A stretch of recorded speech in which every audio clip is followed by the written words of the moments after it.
Assalamualaikum warahmatullahi wabarakatuh. Selamat pagi anak-anak. Bagaimana kabarnya pada hari ini? Alhamdulillah sehat semua ya.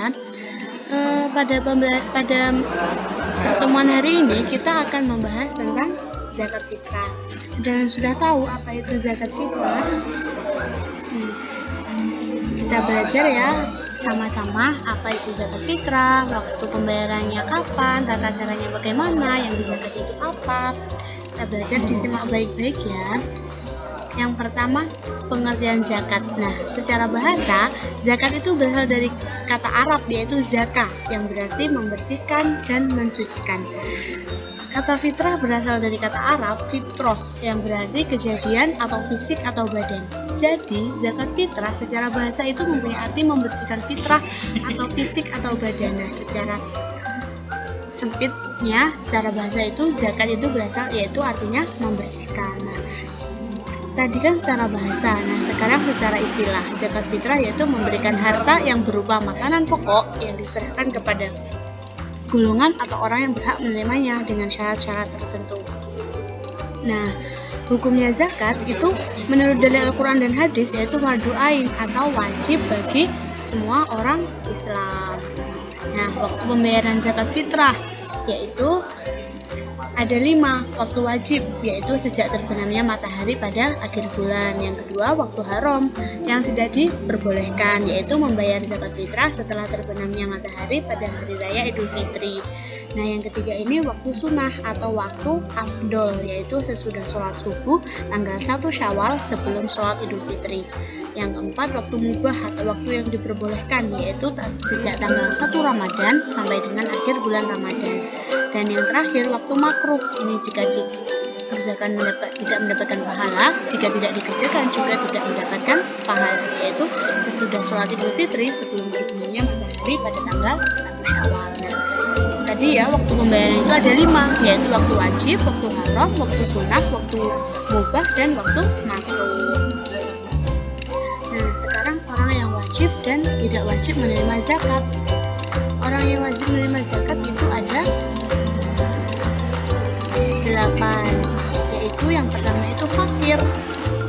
Ada yang tahu siapa itu fakir? Fakir itu orang yang tidak memiliki pekerjaan dan masih kekurangan dalam memenuhi kebutuhannya. Nah, sedangkan miskin, kalau miskin itu mempunyai kerjaan, yaitu orang yang memiliki harta tetapi cukup untuk kebutuhannya pas hari itu juga. Misalnya kalian tuh hari itu cuman mempunyai uang 5.000. Nah, jadi cuman punya uang 5.000 itu saja, besoknya nggak punya lagi, itu wajib menerima zakat. Nah, yang ketiga yaitu mu'alaf, orang yang baru masuk Islam atau orang yang masih minim tentang agama Islam. Yang kelima, dolim, yaitu orang yang memiliki hutang banyak sedangkan dia tidak bisa melunasinya. Selanjutnya, rikob, yaitu atau budak katab, budak yang memiliki kesempatan untuk merdeka tetapi tidak memiliki harta benda untuk membayarnya. Tetapi di zaman sekarang ini sudah tidak ada budak ya teman-teman.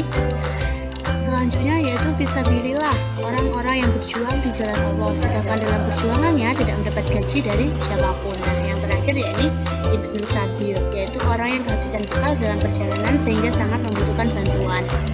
Nah, sekarang orang yang tidak wajib menerima zakat. Saya minta tolong Putri dibacakan ya, orang yang tidak wajib menerima zakat itu siapa saja.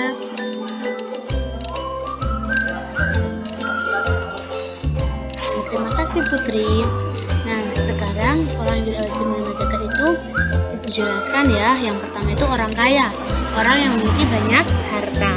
Yang kedua, hamba sahaya, yaitu budak yang belum merdeka ya, karena masih tanggungan pemilik hamba sahaya. Nah, yang ketiga non muslim atau orang bukan yang agama Islam, misalnya orang Kristen, terus orang apa lagi, orang Buddha, orang Hindu, orang Konghucu, itu ya, itu tidak wajib menerima zakat. orang yang tercukupi nafkahnya. Yang kelima, orang yang dinafkahi. Yang keenam, keturunan Rasulullah SAW. Misalnya siapa? Habib, Syarifah, itu ya, itu beliau tidak wajib menerima zakat. Dan yang terakhir, orang yang berpenghasilan cukup dan fisiknya kuat, jadi masih bisa bekerja, terus penghasilannya juga cukup, itu tidak wajib menerima zakat. Nah, selanjutnya yaitu tata cara pembayarannya.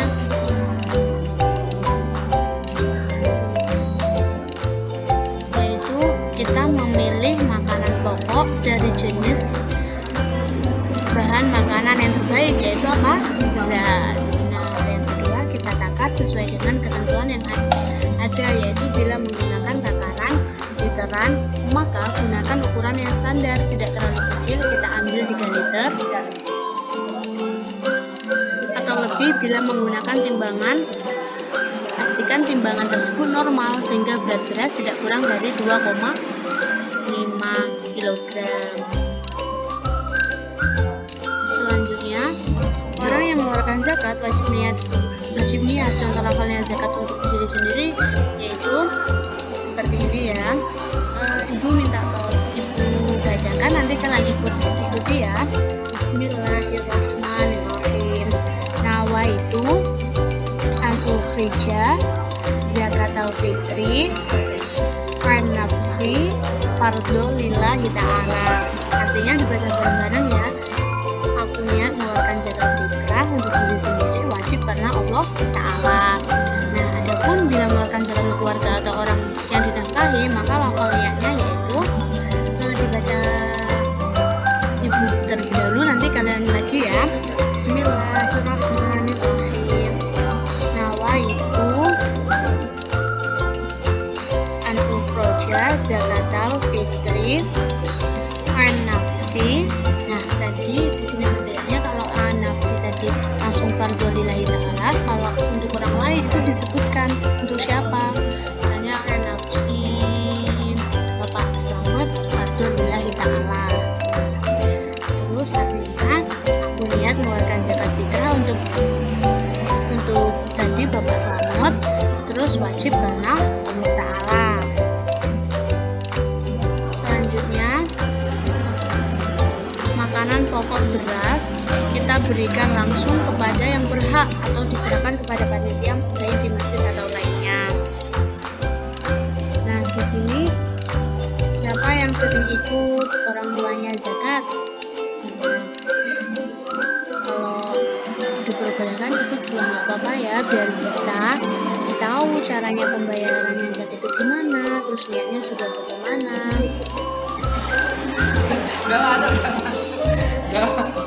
Terus yang terakhir, yang kelima, kita serahkan tepat waktu sesuai dengan permintaan panitia atau kita berikan sendiri kepada yang berhak pada malam Idul Fitri atau pagi harinya sebelum sholat Idul Fitri. Boleh menunda penyerahan zakat setelah sholat Idul Fitri bila pihak penerimanya sedang tidak ada di tempat.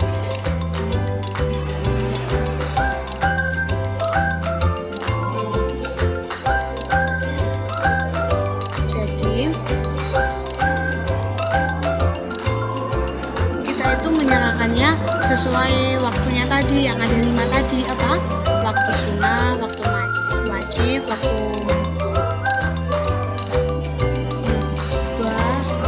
makruh, dan sunnah tadi ya.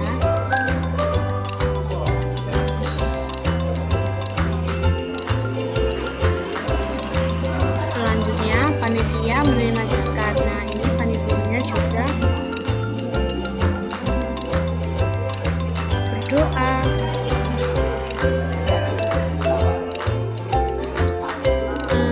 Biasanya ini pas tangannya di kan nanti misal tangannya itu yang zakat itu dimasukkan ke dalam beras, misalnya beras, terus nanti panitia juga dimasukkan di dalam beras itu, terus nanti berdoa bersama-sama, berdoa yang kita yang zakat terlebih dahulu, terus yang kemudian yang kedua panitia.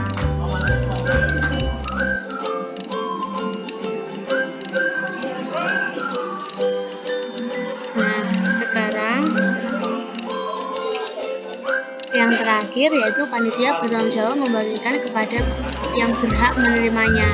Jadi nanti panitia itu membagikan ke orang yang wajib menerima zakat. Yang ada berapa tadi?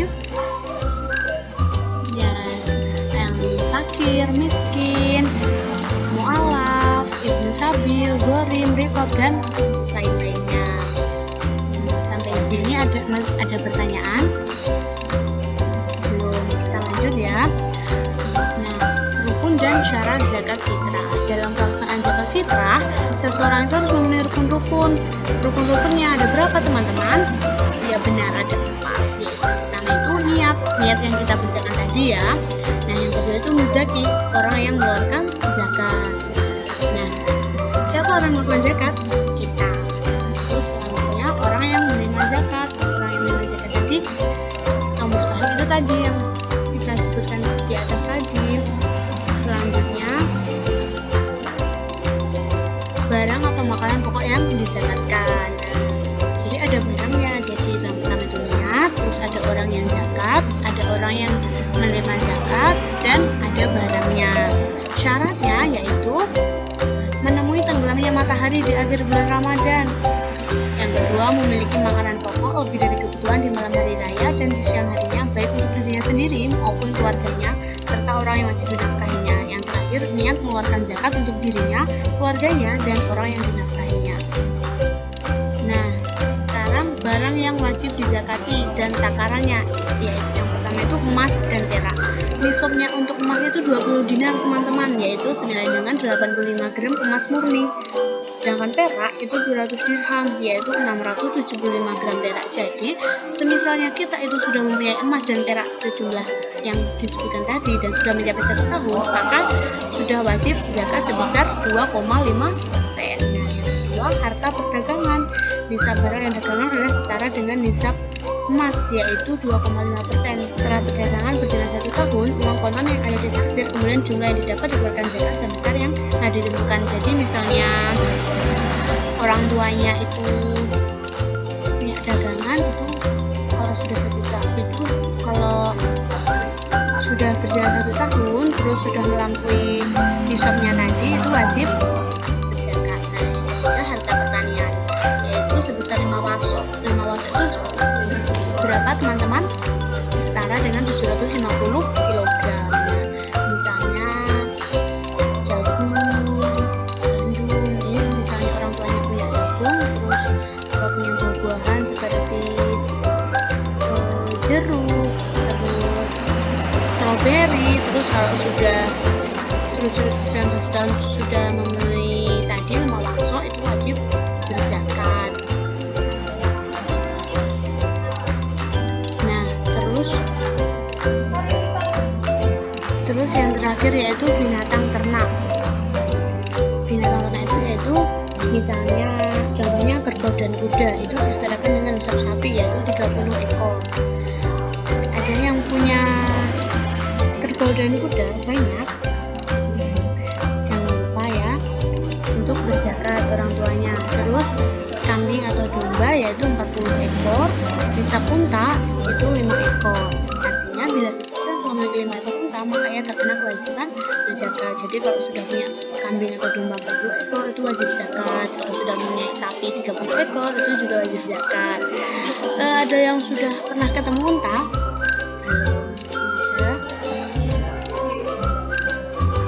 Kalau nanti kalau sudah besar semoga bisa melihat ya, terus bisa ketemu ya, bisa tahu. Tapi kan sudah tahu kan ya di gambar-gambarnya, di gambar.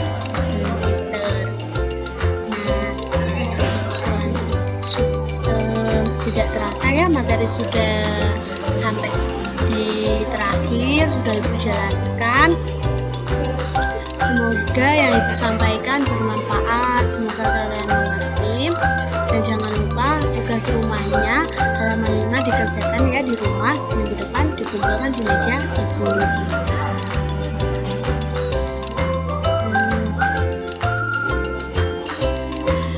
Tetap jaga kesehatan, jangan lupa tugas-tugasnya, tetap semangat belajar, jangan lupa di rumah juga belajar ya teman-teman.